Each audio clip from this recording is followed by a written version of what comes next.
Hi, we're Rory and April. In the fall of 22, we emptied our nest, jumped off the hamster wheel, sold our house and everything in it, to travel the globe full time with our big golden doodle Oliver.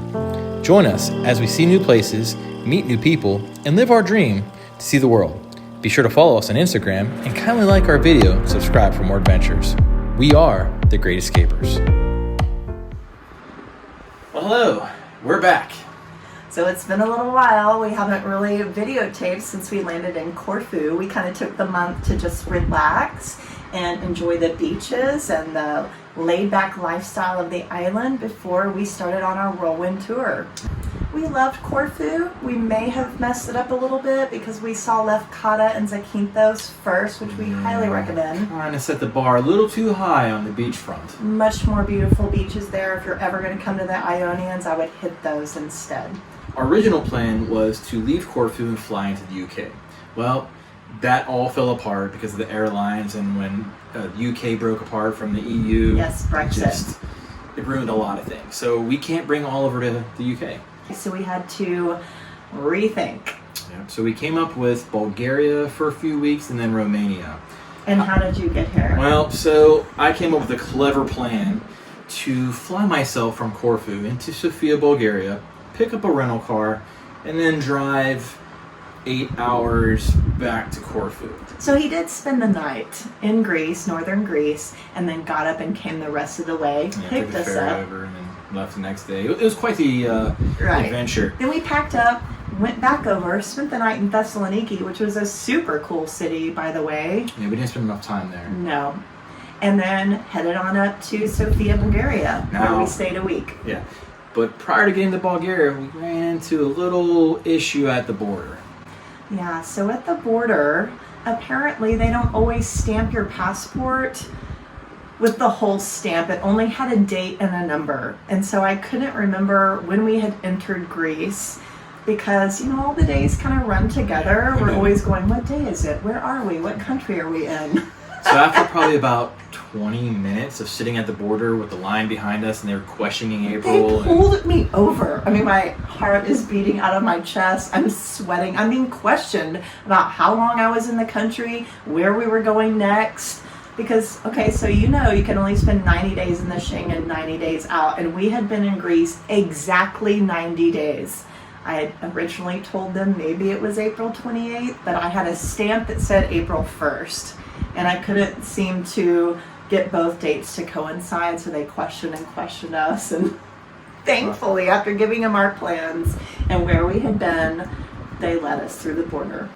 So our first stop in Bulgaria was Sofia. Now, thank you to our friend we met in Corfu, Anastacia. She actually helped us to move our first Airbnb that we had way north to right there in the center of the town. And we were so grateful we met her. And it really changed our experience for the 1 week we were in Sofia. They lived in Sofia and have a business there. Her husband is from Bulgaria, and she's originally from the Ukraine, and they have a beautiful printing business, by the way. We're going to link their website below and have a shout out to their business if you ever want to get online. They have a shop, and they print all kinds of beautiful items that you can buy. But she looked at the area and said, oh gosh, no, don't stay there, and showed us where to stay, and we ended up in a beautiful, so nice, brand new Airbnb. She had never rented it before. We'll also put the link to that Airbnb. We were her first guest and her first Airbnb, which we don't usually do. We like to have some reviews, but it was worth it. It was awesome. It was amazing. She thought of every little thing, and it was a beautiful little place. So we had a great time in Sofia. So from Sofia, we took a very old Bulgarian train to the town or the city of Plovdiv. Yeah, so Plovdiv is really beautiful and awesome. It was named the cultural capital of Europe back in 2019. If you follow us on Instagram, you can definitely see some videos and pictures from Plovdiv if you'd like. But it was a wonderful time. We really enjoyed it. Stayed at a nice Airbnb there as well. And from there, we took the train again here It was a different experience this time. Veliko Tarnovo. However, we had the world's worst travel day. Okay, well, our worst travel day. So let me go ahead and just say that it started in Plovdiv. Okay, we couldn't get a taxi. to the train station. We had to walk in a 100-degree day. It was only 15 minutes, but in 100 degrees, 2 full-size suitcases, backpacks, the doodle. It gets better. So we get to the train station. We get on our train. It's a little newer than the first one we took. However, there was no AC in this car. And it had little windows this time that barely cracked instead of going all the way down. No breeze. No, it was 6 hours of pure sweat. 6.5, actually. So, after being basically pressure cooked alive in this Bulgarian train, we arrive in Veliko Tarnovo 6.5 hours later. It's about 10:30 at night in a train station out in the middle of nowhere. There's nobody there. So we get out of the train and discover that our data plans are not working. It was a nightmare. So we, of course, have learned to download an eSIM. We use Maya Mobile, which typically works really well. You can download a gig, 3 gigs, unlimited, depending on what you want to pay. And you can specify them for every country you go to. So we've learned well in advance. We have got a data eSIM for Bulgaria. Neither one of them are working. It's dark outside. We have all this gear. There's no taxis to be found. There's nobody at this train station, and we're in a strange city. Taxi driver finally pulls up, took one look at our luggage and our dog, and zipped out of there as quick as he could at 10:30 at night. In the middle of nowhere. In the middle of nowhere. So luckily, my Google Maps is working. I mean, it's not working where I can put the directions in, but the map is up. So Mine we can wouldn't work. Yeah. So we at least knew kind of where we wanted to go. So we get up to the road, we're starting to go, of course we're going one way, and I'm making sure, like I'm standing in my map, basically, like holding it to make sure that we're going the right way. So we just start walking, and it's uphill, it's the middle of the night, there's no shoulder, there's no sidewalk. A highway coming. through a strange, dark, huge park. But we gotta do it. I don't know what else to do.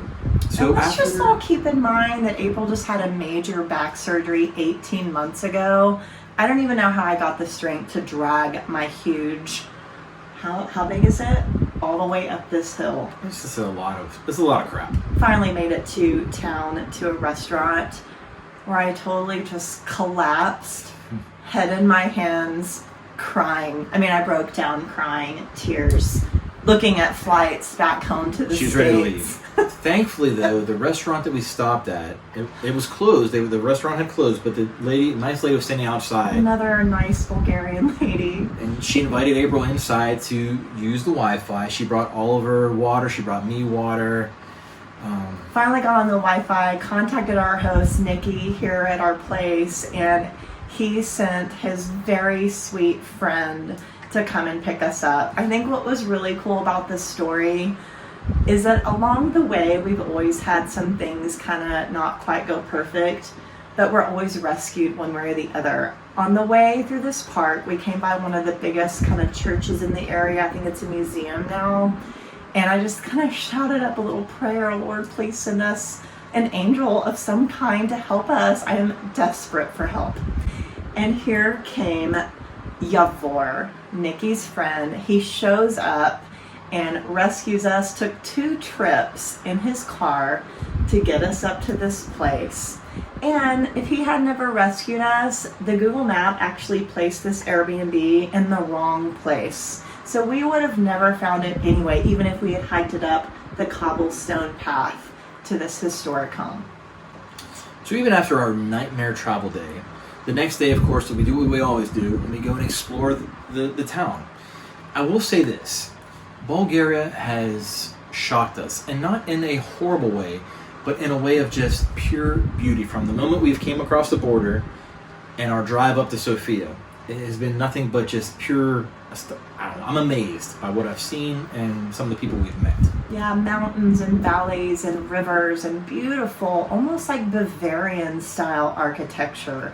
We have just really loved Bulgaria, and if you're ever in the area, need to get out of the Schengen, this is a beautiful place to go. The people are very kind, they have some good food and a great cafe atmosphere and lots of historic places to see. So we are going to post a video coming up of Veliko Tarnovo, and then...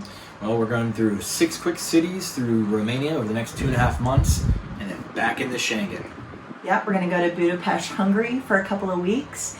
And then the plans are kind of up in the air. So if you have any ideas, feel free to comment below. I think we're going to try to do Vienna after that. We're hoping to make our way all the way down through Spain by January and then end up in Morocco. So those are our tentative plans. We'll see how it goes.